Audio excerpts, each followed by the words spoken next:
But so what is the position? I guess we've looked at the schedule as it is, Mark.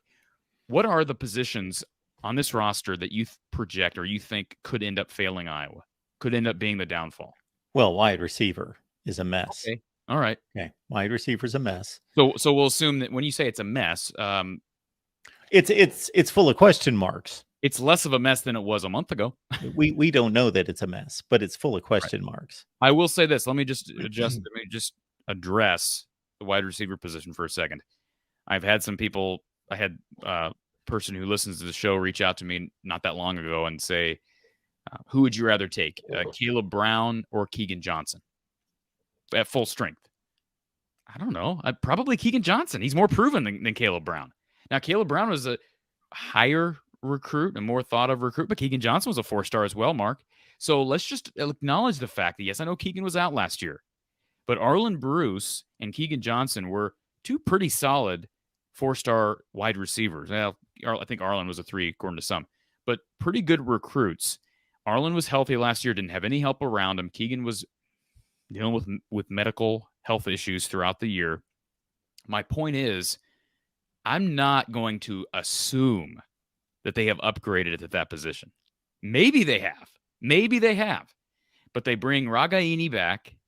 They lose Keegan. They lose Arlen Bruce. And they bring Seth Anderson, who's from Charleston Southern, and Caleb Brown, a guy who has not played really at all at Ohio State in. So maybe those guys are upgrades. But, Mark, would it surprise you at all if Arlen Bruce goes down to Stillwater and ends up being their number one guy? Wouldn't shock me. You see that video I was retweeted a few weeks back of him running routes down there at an Oklahoma State practice? I mean, it looked like the defender was on ice. I'm not saying that's going to be what happens during an actual game, but would it surprise you at all to see him have a lot of success at Oklahoma State? It would not me at all.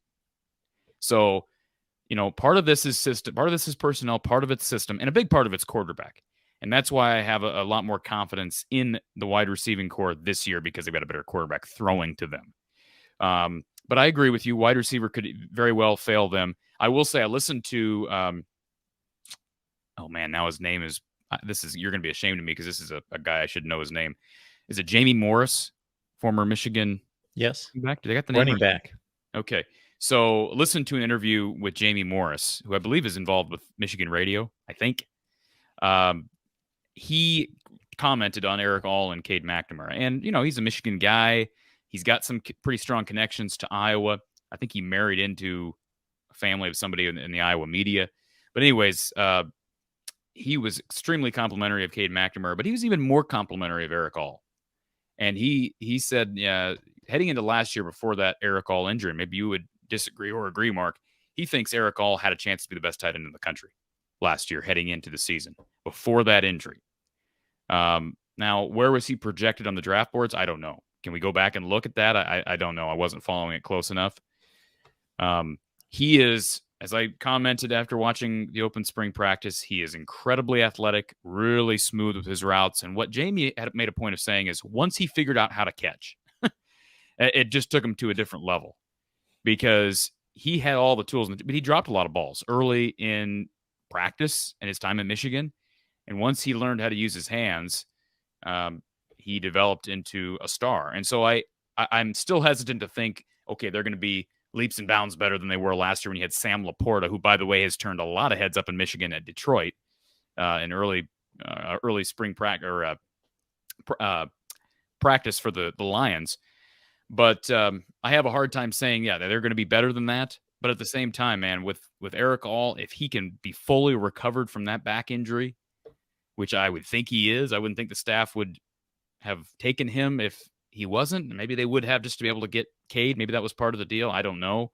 But my guess is he's going to be just fine.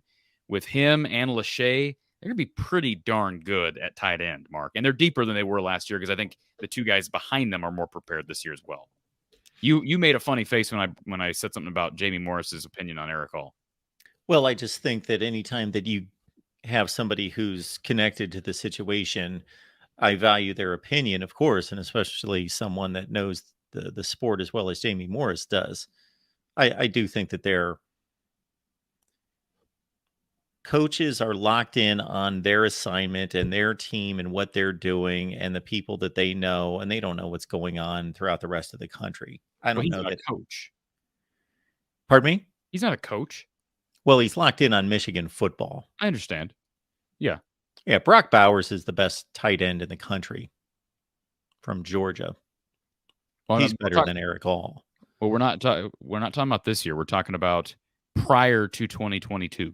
Yeah, he was better than Eric All prior to One could argue 2022. Sam Laporta was better than Eric All. I mean, Yeah. couldn't I'm that not be saying argued? that. Yeah, Yeah, I'm not to say that he's the best tight end in the country, that's a bit extreme. Yeah. I'm just saying He's really good. he's really good, and I think Lachey couldn't be really good. And I look back to 20. I know people make these comparisons, and I guess we'll tickle the ears of Hawkeye fans for a minute because I usually shut these comparisons down. But I do think back to 2017. And what happened in 2017? You have a lot of hype around Noah Fant, and who emerges as TJ Hawkinson, this unknown commodity from, was he from Carroll or Sheraton? I can't remember, one of the sea towns here in Iowa. And so both guys were stars, and both guys end up being first-round draft picks. I'm not saying Luke Lachey is on a similar trajectory to TJ Hawkinson. I don't know that Luke has the athletic upside that TJ has. TJ's turned out to be, I think, he's one of the best tight ends in the NFL. I mean, he's a top, I think, 5 or 6 tight end in the NFL without question. You might be able to make an argument higher.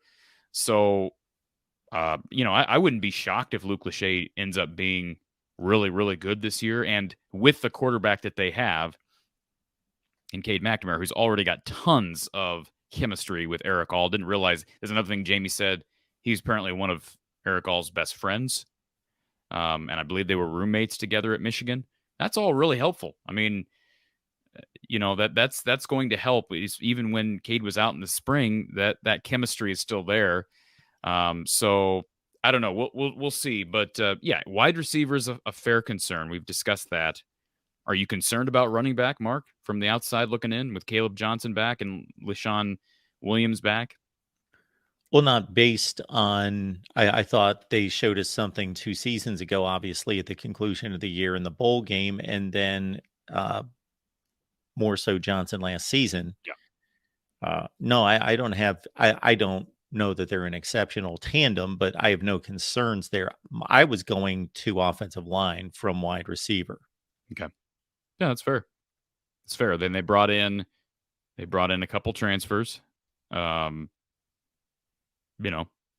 would assume, you assume, we said this last year, you would assume that guys are getting better just because they're developing. They got a lot of older guys back, and then they bring in a couple of transfers. So you would think that means that those transfers are going to start. At least that was probably the idea when they were recruited here. But yeah, that's a fair question mark. And one thing Jamie did say, to play devil's advocate for a second, one thing he did say is Cade does need protection. And he's not Johnny Manziel. So he's going to need a clean pocket. But you could say that about a lot of guys, Mark. You'd say that about Tom Brady, right? Tom Brady needed a strong offensive line throughout his career, and more often than not, he had one. And maybe Jamie Morris says that, not understanding that Cade McNamara, from a mobility standpoint, is a huge upgrade from Spencer Petras. He is, and he pointed that out, that he is mobile. Okay, he's not JJ McCarthy mobile, but I don't know. I mean, I don't know that there's as big of a difference as some people think there was between McCarthy's. I don't think McCarthy is Johnny Manziel either. So, anyways, those are fair question marks. I'm not, as I've talked about in the past, I'm not concerned about kicker. How could you be with Drew Stevens coming back? How could you be concerned about punter with Torrey Taylor back? And then let's not forget, Mark, not only did they add Caleb Brown as a receiver, they also added him as a return guy. So he's a guy who's thought of to be an option on special teams. Doesn't mean he'll be the punt return option, certainly with Cooper DeJean back. But special teams are just, unless they suffer from serious injury across the board, is not a concern. Last year at this time, Mark, we were going into the season and going into summer thinking, who the heck is the kicker? Because you had 2 kickers that performed terribly at the open spring practice and throughout spring. And, Drew Stevens eventually emerged, but at the time we didn't know that. So, that's not a concern. What I do think is somewhat of a concern is the weight that's placed on the special teams and the defense. And what I mean by that is where normally if you had a more balanced production and contribution from all phases, then you wouldn't have to look at various aspects of the defense as not being a concern, but being a concern compared to being elite. That maybe, who else did they lose in the secondary besides Riley Moss? Didn't they lose somebody else substantial? They lost Terry Roberts through the transfer portal, but they lost Kevon Merriweather. Yeah. Okay. So the secondary, again, do I think the Iowa secondary is going to be good? Absolutely. Do I think it's going to be as good as it typically is? Maybe not. I mean, there have been years where the secondary is subpar. I mean, let's be honest. Cornerback, especially with injury, has been a bugaboo at times, and that's odd to say that with Phil Parker. But sometimes you can't control the injury bug. Like, recruiting is what it is, and Phil Parker does an unbelievable job developing these guys. But you can only develop, I think, so many because not everybody's going to end up panning out. And again, Phil has squeezed every last drop out of that bottle, but. Yeah, that's a fair. It's always cornerback is always a fair concern. I got a good friend who's made that. He makes that comment every year. If there's one concern I have about the defense, it's the corners. And they're really talented at safety with Xavier Wampa back and Sebastian Castro having played quite a bit of cash last year, but they lose a guy who was a stalwart in Kayvon Merriweather, who's also a pretty darn good athlete. So.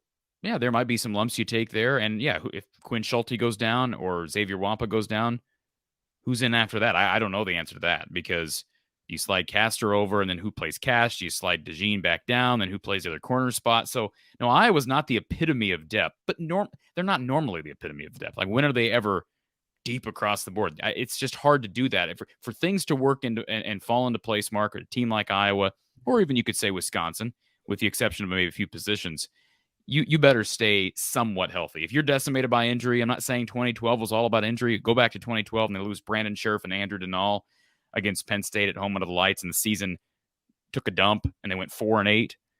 That's what can happen when you get dealt these massive blows. Like if Cade McNamara goes down week 1, and I'm trying to think who would be a good example on the other side. Cooper DeJean goes down in week 1. Those two guys go down.